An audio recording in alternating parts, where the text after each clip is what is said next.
This message comes from Greenlight. Ready to start talking to your kids about financial literacy? Meet Greenlight, the debit card and money app that teaches kids and teens how to earn, save, spend wisely, and invest with your guardrails in place. With Greenlight, you can send money to kids quickly, set up chores, automate allowance, and keep an eye on your kids' spending with real-time notifications. Join millions of parents and kids building healthy financial habits together on Greenlight. Get started risk-free at greenlight.com/audio.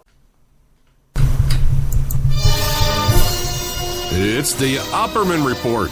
Join digital forensic investigator and PI Ed Opperman for an in-depth discussion of conspiracy theories, strategy of New World Order resistance, high-profile court cases in the news, and interviews with expert guests and authors on these topics and more.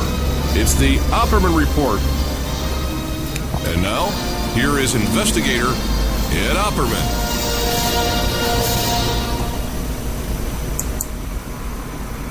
Okay, welcome to the Opperman Report. I'm your host, Private Investigator Ed Opperman.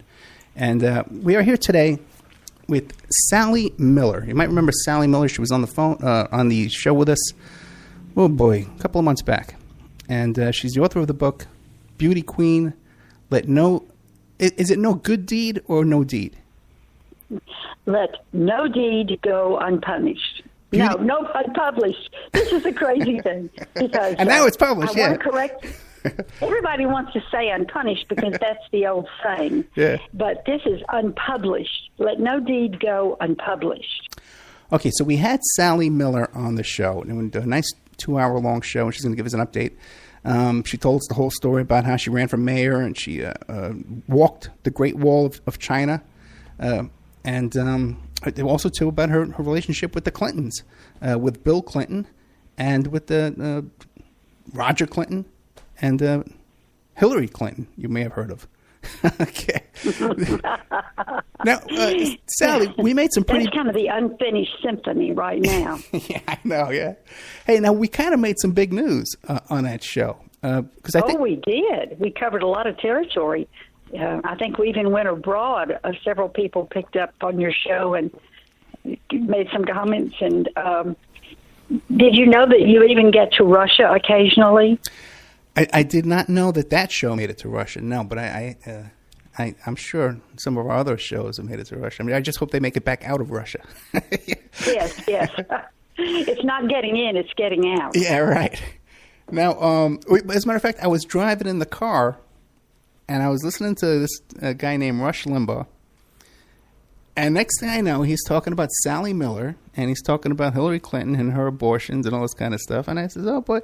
But I didn't get credit for it. They gave credit to the to the UK Mail or someone else. So why don't you give us a little recap of the news you broke on the show? Well, I did tell you that Hillary had 2 abortions, and this comes from Bill.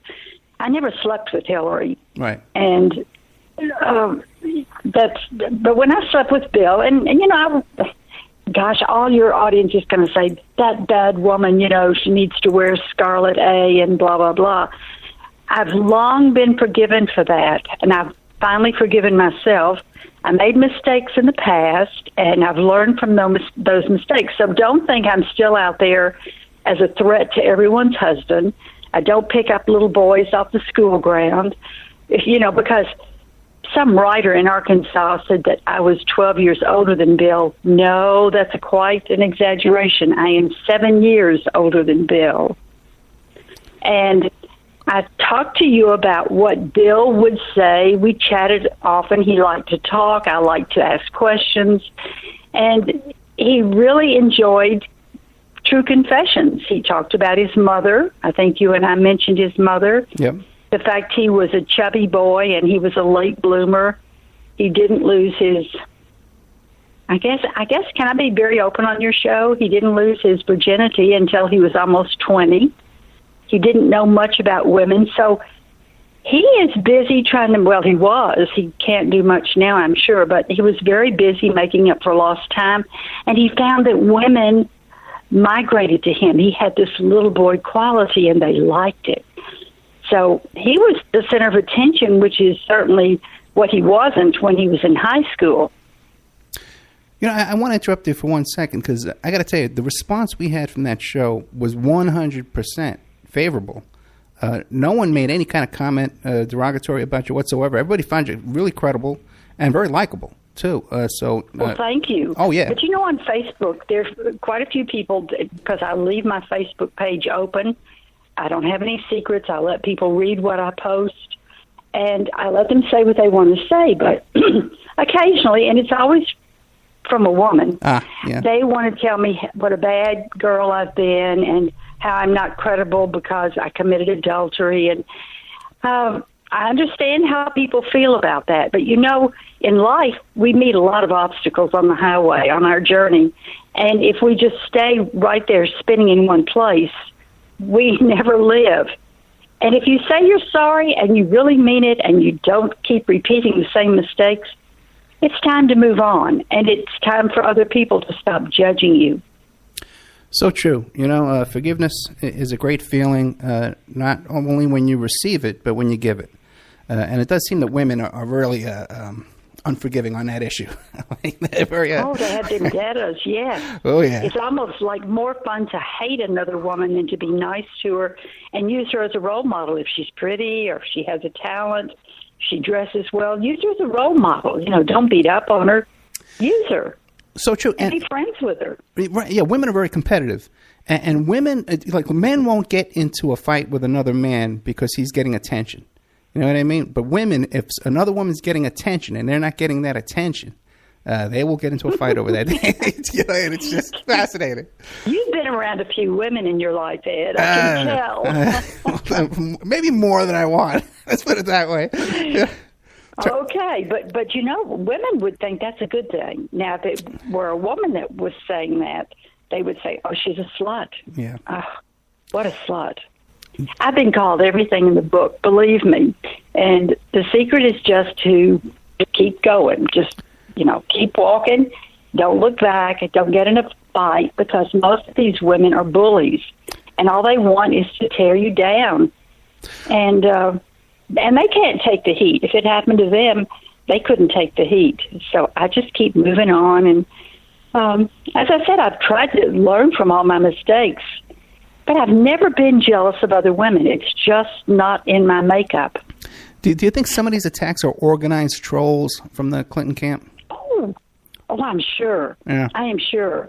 I sometimes go back and research these women just looking at their Facebook page, and there's no doubt about it. They'll let the cat out of the bag by having a "I support Hillary" picture somewhere in all of this, and they're part of her little establishment, and she throws them out there and says, "Sick 'em," and they come after me. But she came to Pine Bluff, Arkansas, where I grew up, and I was the first Miss Pine Bluff, and I was well known. I'd run for mayor, of course, and lost. But she chooses this college that has about 600 students, and she goes there to speak, and she makes sure everyone knows she's coming to Arkansas, and she's going to Pine Bluff. And it was almost like she was hoping I would show up. Maybe then she could have her Secret Service arrest me, and that I would be a threat. Maybe I was going to try to harm her. And, of course, I didn't take the bait. But it was so funny because when she was First Lady of Arkansas, she never went to Pine Bluff. Yeah, and what would be her motivation to go there now? She had Arkansas in the bag. She won by 80%. That's right. Yeah, there would be no reason to visit this small town college. Yeah, very, very. Well, it was because of me. It was because of the letter I wrote. It was the fact that I said if I showed up dead by suicide, that it wouldn't be true. And she, I guess, was going to use her power to say, "Okay, I'm coming within 50 miles of your house. If you want me, come and get me." But of course, the odds would be in her favor, since she had all the weapons and she had all the body armor around her. And here I would be, just this 70-ish woman who had been involved with her husband, and I just dared to speak out and say what I thought about her. You know what's interesting? I was looking at some of the stuff about the email server scandal, right? And how yes. Her employee, the guy who was running, her IT guy that was running this server for her, was a political employee. Then she got him a job at the State Department so that the State Department would pay for his salary to run her server, which is a really cheap move. You know what I mean? And of course. It makes me think of this. Now, by going to this little town where you live, the Secret Service and the FBI would have to check on any threats, any possible threats in the neighborhood, and do a little investigation on them. And she gets it done for free. That's right. Exactly. You know? And of course, I would have to go out and hire bodyguards. Yeah. She gets them furnished for her. But as I said, all of the power would be on her end. But I'm sure she had one eye always looking over everyone's shoulder, thinking, is she going to show up? Is she going to show up? And I'm sure there were probably people outside the building waiting for me to come in. Yeah, too bad you didn't. Now has there been any threats or anything since you did the show? You know, I don't think when we talked that I had the drone that was, I guess you would say, antagonizing me. I go to the river to exercise with my big dog every morning, and I vary my schedule so that I don't always go at 9 or 10 o'clock. I just vary it, and I always go to different parts of the park. But this one particular day, there was a fellow down there, and he was operating. I thought it. I'm not up on all the latest technology. I thought it was a model airplane, and it was flying up, and then it would come down. And when I started walking toward the river, it circled me. Just kept circling me, and it made this high-pitched sound. And my dog ran completely away. It scared him to death. And the guy then used the plane to chase the dog. Oh, really? And I realized it was a drone. It was not. It was a drone. It was high-powered, fancy. And then I got very, very concerned. But I just walked toward him. And as I walked toward him, he backed up and kept backing up. And he kept circling me, my head, with this drone. And I started screaming, I said, get out of here. I used some rather profane language, and I just said, get away from me. I have people that are watching me, and I hope to heck they catch you because this is unprecedented. I'd never seen a drone down there. Never seen a model airplane down there. Yeah, those drones, they can put cameras on them, too, Oh, I know. They can put bombs. They can put everything. Probably spray paint me if they wanted to with those things. But anyway, I tried to figure out what. I ran to the dog park and I hollered because I have friends down there. I said, please, someone help me. We've got to find this guy. He's just trying to threaten me with this drone. And 2 men came out and they started running toward him. By this time, he was across the street. He disappeared into the woods. We never found a car. He headed up the railroad tracks, probably was parked somewhere much farther away, even maybe behind one of the houses up there. But the main thing is the people going past my house don't seem as obvious, but there was one afternoon when 15 Comcast trucks were parked around my small area. 15, we counted them. No one had called them. I talked to all my neighbors, talked to people the street behind me, and they would sit in their trucks, and I guess they were attaching whatever equipment so that they could get in my phone and inside my computer, maybe in the television. Who knows? I know nothing about electronics, but I do know that people are experts at being able to get inside people's houses with electronics. They crawl inside their computers, they crawl inside their phones, they crawl inside their TVs. So they were here for 4 days, and I called Comcast because I only use Comcast as my, I have television with Comcast. I also have my wireless. And they said, we have a new program where we're trying to help people before they call us for help. Oh, brother. I've had Comcast for 8 years that I've lived here. And I have had trouble because of thunderstorms or tornado warnings.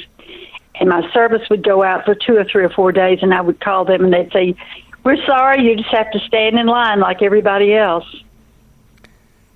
Yeah, but and then all of a sudden, now I get I get service before service is due. Yeah, because they got this new program where they're helping people.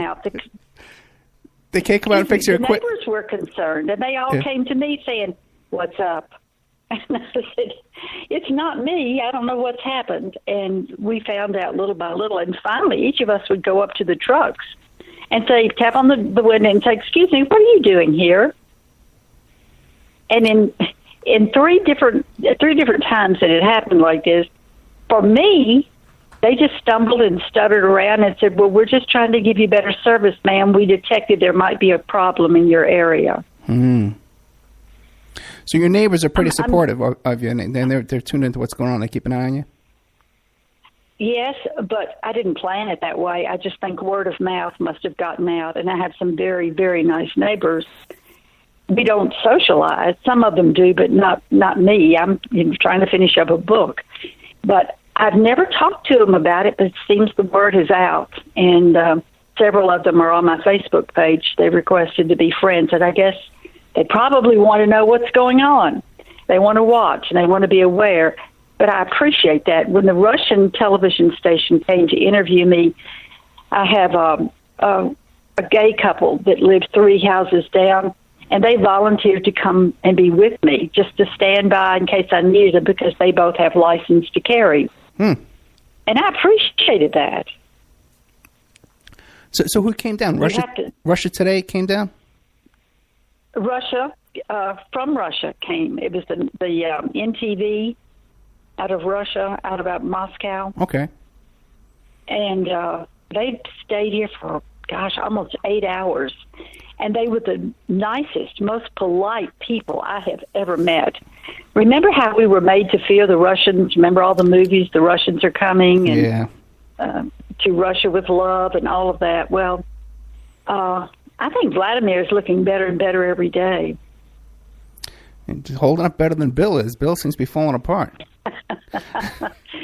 Oh, Vladimir loves to be, bareback on a horse, and he has his shirt off.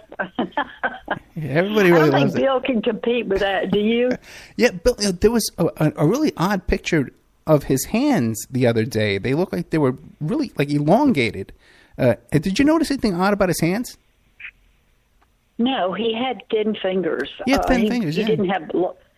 They can talk about Trump's hands, but Bill's hands were narrow, right, and he had longer fingers. Do you think it's true?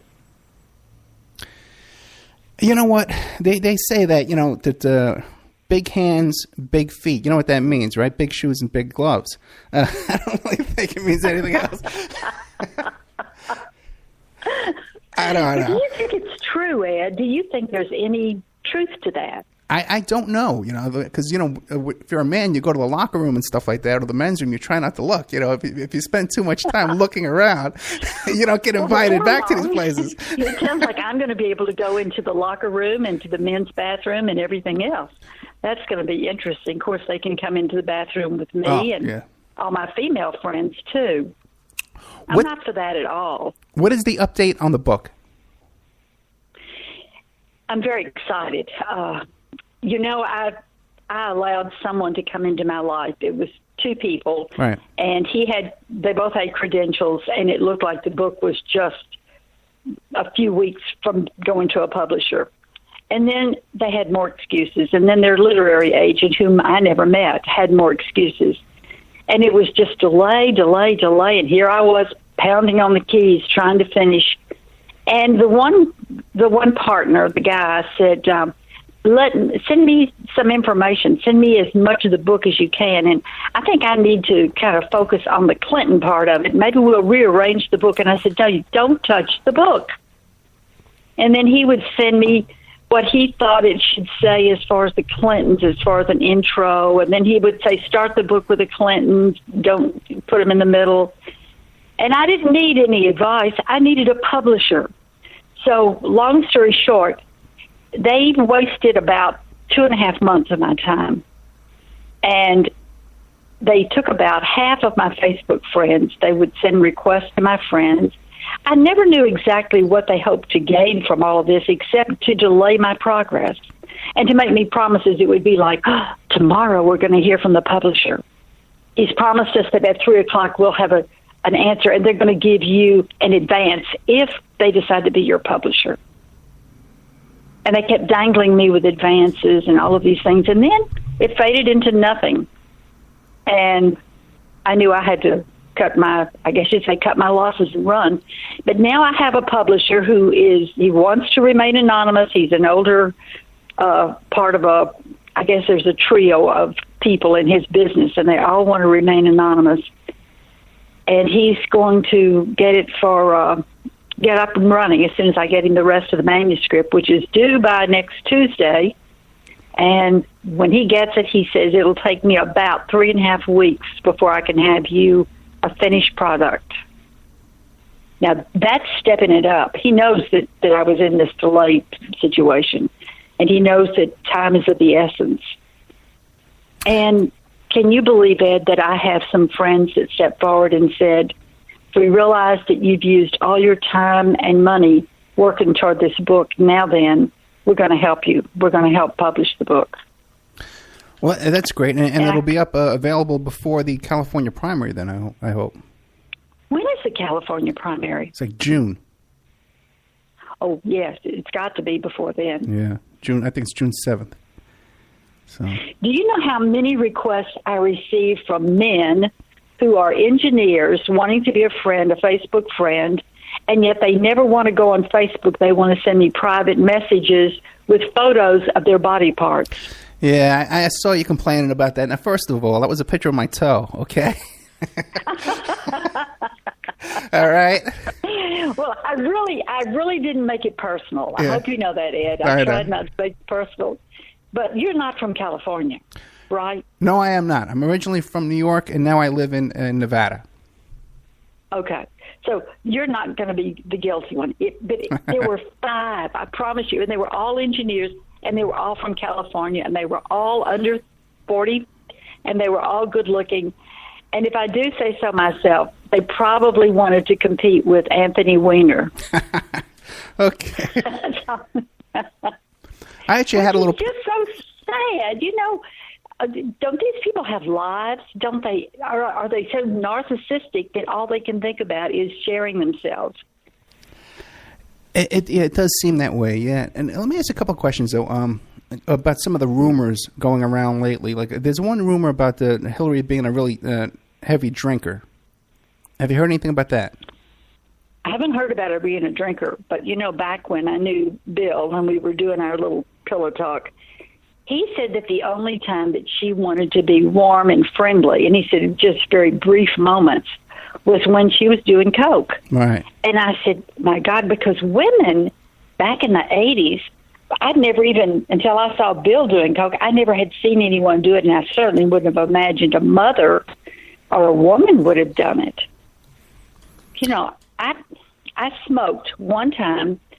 Someone brought me I guess this is the word that you use. It was a joint, and they lit it up, and I took a few puffs of it, and I went to sleep.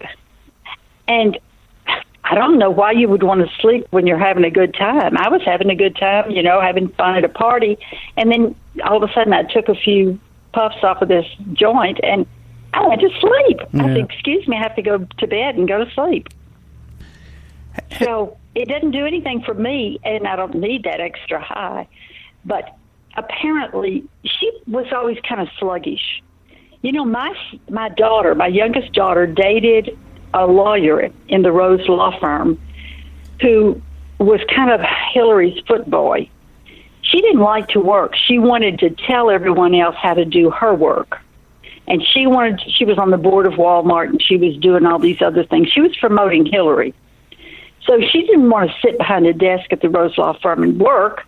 She wanted to tell. And he said it was embarrassing because she would come into his office and perch on the, and he used the word perch, on the edge of the desk and try to be flirty. And he said it was embarrassing because she's not a flirt. She doesn't have a sexy body. And I would just say, sure, I'll help you. Bring the brief to me, and, you know, I'll work on it. To get rid of her, he said he was embarrassed because she was trying to be cute and flirty. And he said some women can pull it off, but she couldn't.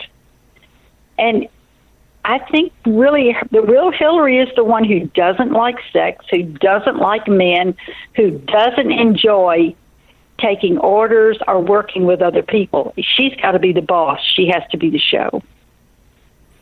Yeah, she doesn't seem to be have a kind of a flirty personality, like you said. Now, there's a lot of rumors right now going around of the possibility that Bill might have AIDS. I think that was started a long time ago. But I have heard that he has hepatitis, and it's really showing up now that he got it back when. That one of the heps, I don't know which one it is, but they say that he is just going down. And, he was interviewed not long ago, and he was halting constantly. Yeah. He was repeating himself several times. And I think, only because I was around my father when my father was in the early stages of dementia, I think Bill has dementia. I think there's a real struggle for him to be out in the public eye answering questions because he doesn't remember much. You know something? Bill looks fragile, Ed. Right, he does. He could just keel over any minute. I saw a speech just recently with Gabby Gifford's husband, the astronaut who was the husband. You know who I'm talking. Yeah, and Bill was standing behind him, and just looked so out of it, just like nodding his head with his mouth open. He looks like he drools almost. He has his mouth will hang open. He looks like he's kind of drooling. Yeah, he's in pretty bad shape, I guess. But I guess he's lived a hard life, with a lot of. He had a lot of time to make up for, as I said. He had to make up for all that time that had been lost all those years. Let me ask you. Can you imagine when you have an intern in the White House and you really can't even stay calm and plan a scheme to get her in a closet after dark or someplace? Mm-hmm. You do it right there in the Oval Office. Yeah, very bizarre. Now, back at the time when you were dating him, because with all that stuff going on with the Mina airport and his brother doing all the coke dealing and stuff like that, and all these stories about the Clinton body count.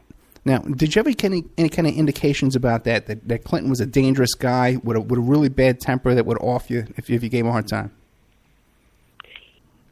The only time I saw Bill's temper was when I announced that I was going to run for mayor, and he jumped up and I can't tell you on the air what he said to me, but I had never heard any kind of nasty talk come out of his mouth. He was always sweetie and sweetheart and darling, and he was always joking. He was such a nice guy. And then the merry-go-round emptied, and he dumped me on the floor when he said, basically, go screw yourself. He said, you can't win as a Republican in Arkansas. He said, this is a solid Democratic state, and that race in Pine Bluff's already been determined. And he said, so get over it. You're not going to win. He said, it's so insulting. He told me, you are dumber than dirt if you think you're going to win that race. It's already been decided. It was decided a year ago. Okay. And they have such an arrogance in Arkansas. The Democrats really have an arrogance. But, Winthrop Rockefeller came along, and he just showed them it is possible to be a Republican and win in Arkansas. What about their relationship to the Walton family? Anything you can tell us there?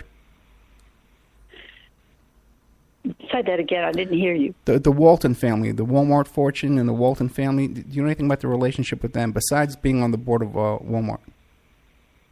No, I don't. Okay. I don't know anything. I knew Sam Walton. He had offered me a job, but I wasn't willing to move to Bentonville, Arkansas. And that was, way back in the 70s. It was before I knew Bill. I'd known Bill, but it was before I was involved with Bill. Let me put it that way. Okay. We're down to about 1 minute left. What do you want to leave us with? You ask me a question. You tell me what you'd like to know. As I said, I have the book coming out, and you can read about exactly what Bill and I did. I've never talked about that, and I really don't care about it because it was old news, but there's still people that are always saying, well, tell us more of the intimate details. So I'm going to do that, and I'm going to tell more about when I was in China and Hillary came after me there. She and Madeleine Albright and Bill. But, Bill has been an accomplice, but he's never been the leader of all this. Okay. All right. So Sally Miller, author of Beauty Queen, Let No Deed Go Unpublished. I want you to keep us updated, and if anything comes up, another drone attack, something like that, get back to us right away. Ed, I will. I promise you. And if Comcast breaks in my house, you'll be the first to know. Oh, definitely let me know if that happens. Okay. Sally Miller, thank you so much. Okay. Thank you for coming on again. Thank you so much. It's been fun always, and stay in touch, okay. please.